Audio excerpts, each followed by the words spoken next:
हरि ओम गुरुवे नमः।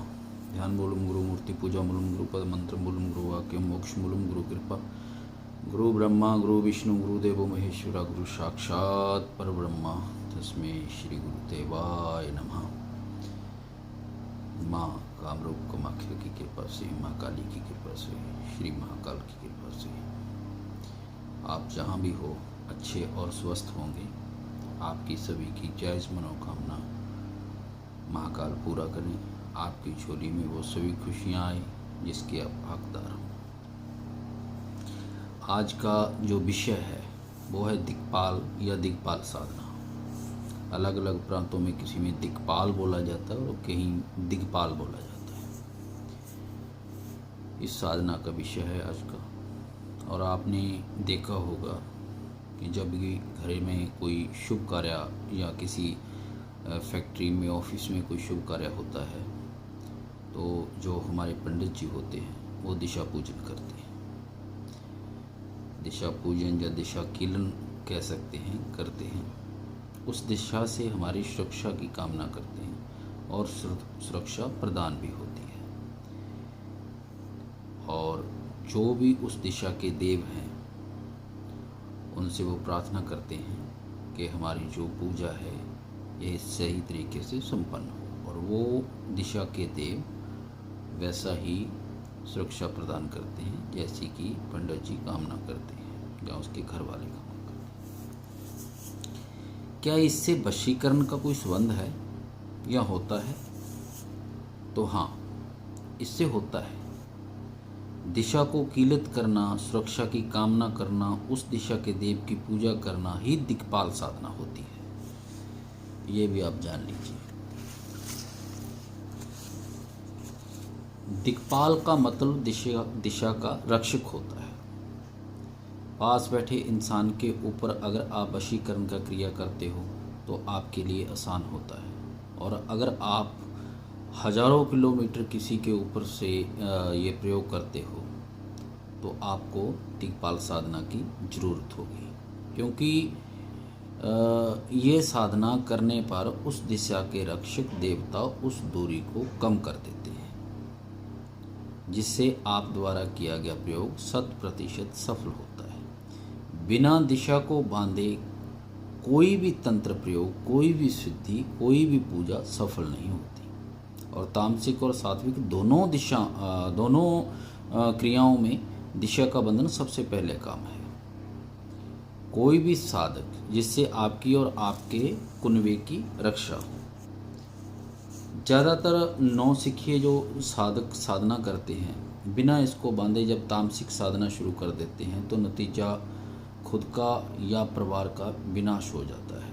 आपने देखा होगा कि कोई भी साधक साधना कर रहा है और उस साधना में उस साधक की मृत्यु हो जाती है, या घर में कोई ऐसी दुर्घटना घट जाती है, घर में माँ बाप बच्चा या किसी पशु की हानि हो जाती है, तो बिना दिशा को बांधे, बिना दिशा को कीलित किए जो साधना करते हैं उसके ये नतीजे भुगतने पड़ते हैं। दिक्पाल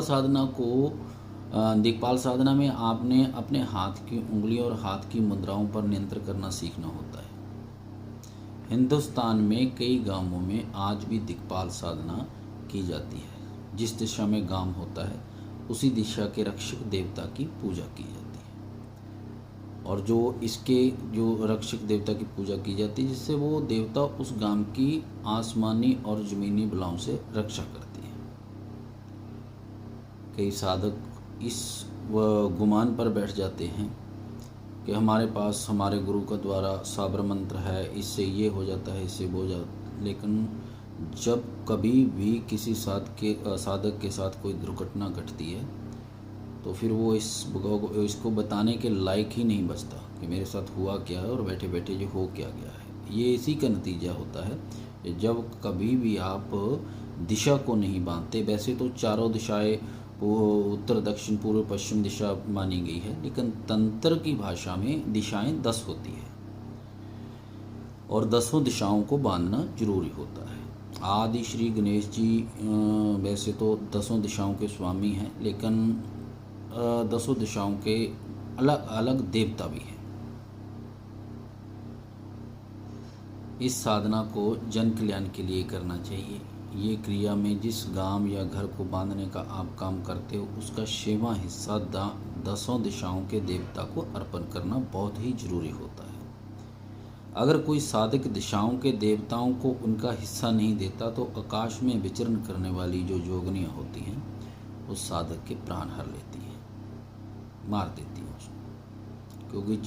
क्योंकि जब दिशा का बंधन टूट गया तो जिस देवता की तामसिक सिद्धि साधक करता है, अब प्राय ज़्यादातर वो देखा गया है कि वही देवता उस साधक को मार डालता है। इसलिए दिशा का बंधन जरूरी है। अब मान के चलिए कि कईयों के होता है कि क्या इससे कोई वशीकरण का संबंध है, तो हाँ, इससे वशीकरण का संबंध है।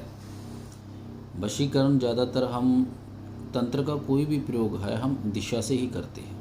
जैसे वशीकरण के लिए उत्तर या पूर्व दिशा मानी जाती है। आसन भी दिशा के अनुसार लगाया जाता है। अलग अलग षट कर्म है तंत्र में जितने कर्म हैं उतनी उनकी दिशाएं हैं। उस दिशा के अनुसार उस दिशा सम्मुख होकर हमको बैठना पड़ता है और फिर हमको जो क्रिया है वो संपन्न करनी पड़ती है। और जो 10 दिशाओं के हैं, जैसे उधर्व का ब्रह्मा जी आगे, ईशान के शिव आगे, पूर्व के इंद्र आगे, आग्नेय के आगे अग्निदेव आगे, दक्षिण के यमदेव आगे, नैतृत्य के नैतृत्य आगे, पश्चिम के वरुण देव आगे, वाव्य के वायुदेव आगे, उत्तर के कुबेर जी आगे और अधो के अनंत देव आगे। ये 10 दिशाओं के देवता हैं। और आकाश का जितना भी आकाश है उनका जितना भी यानी कि अंडर है वो ब्रह्मा जी के और पताल अनंतनाग के। जानने वाली बात है कि जितना भी आकाश की जितनी भी तंत्र क्रियाएं होती है तो आसमानी बलाएं उस पर वार नहीं करती। जब आप अपने दिशा के अनुसार उस देव की पूजा करते हो तो फिर किसी प्रकार का कोई आपकी साधना में दिक्कत नहीं आ सकती।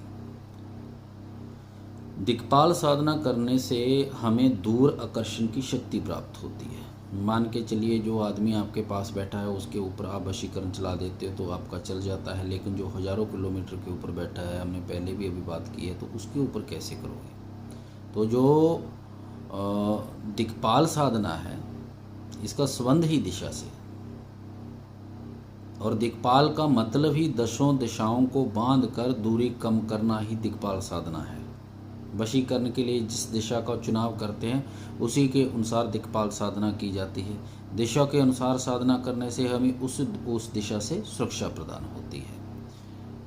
और हजारों किलोमीटर के ऊपर अगर आप बिना दिक्पाल साधना के कोई भी वशीकरण प्रयोग करते हैं वो कभी भी सफल नहीं हो सकता, क्योंकि दिक्पाल साधना के देवता उस दूरी को कम करते हैं और साधक का अपनी उंगलियों पर, अपने हाथ की मुद्राओं पर नियंत्रण होना जरूरी है। जैसे कि उंगली साधना है तो सबसे पहले साधक को उंगली साधना सीखनी चाहिए, उसके बाद फिर दिक्पाल साधना, या दोनों एक साथ भी चल सकती है। तो यही हमने आज आपको बताना कहा कि दिक्पाल साधना होती क्या है, क्योंकि पिछले वीडियो में हमने आपको बताया कि आगे दिक्पाल साधना को बताएंगे। इसके लिए अलग अलग मंत्र हैं, दिशाओं को बांधने के अलग मंत्र हैं और आसन को बांधने के अलग मंत्र हैं।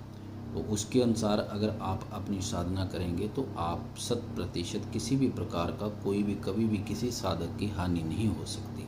जब दिक्पाल साधना करने के उपरांत आप अपनी सिद्धि में बैठोगे,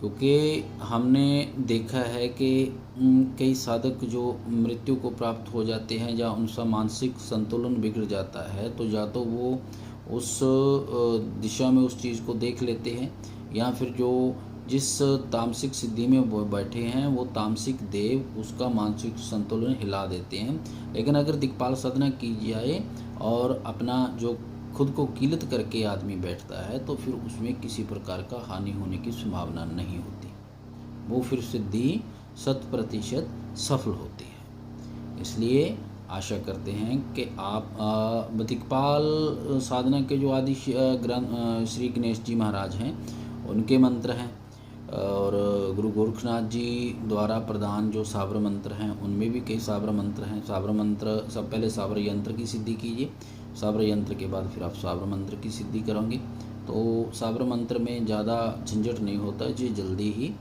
आपके यानी कि जागृत हो जाते हैं और काम करना शुरू कर देते हैं।